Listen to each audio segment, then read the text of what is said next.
Mnogo ljudi posle duge veze koje se okončala, prolaze kroz različite faze. Tu je razočarenje, tugovanje, samovanje i najzad potreba da se krene dalje i upozna neko novi. Posle pandemije COVID-19 kao da se u svetu nešto promenilo.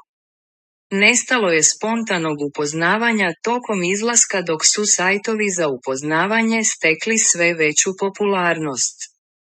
Jedna devojka izašla je iz 6-godišnje veze i najzad rešila da okuša sreću na online sajtovima. Na prvi pogled deluje da ima mnogo privlačnih muškaraca, međutim, niko ne zna da većina njih koristi filtere na fotografijama, drugi izmišljaju zanimanja i obrazovanja, dok su tu i oni oženjeni ili u dugim vezama. Da ne izostavimo i one koji se kriju iza tuđih slika i koji samo ubijaju vreme ili žele da dobiju eksplicitne slike žena. Na kraju sam zaista izašla sa pojedinima. Ali to je bilo razočarenje do razočarenja. Čini mi se da je svaki izlazak bio gori od prethodnog.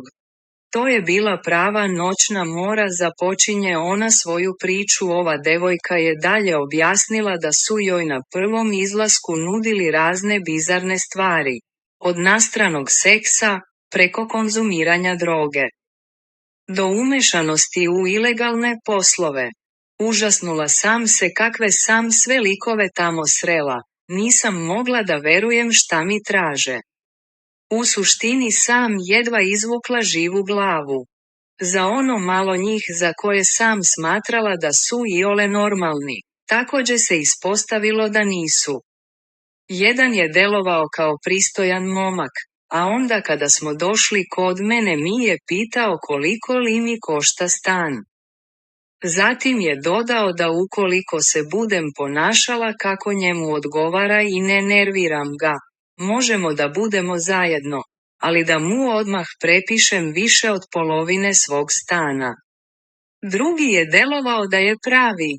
Dok prvi put nismo naručili picu, a on je odlepio kad je video račun, da je ostavio na njoj dlaku, kako ne bi platio.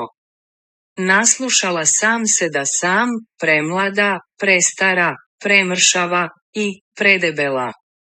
Završila sam sa tim sajtovima za sva vremena, objasnila je ona.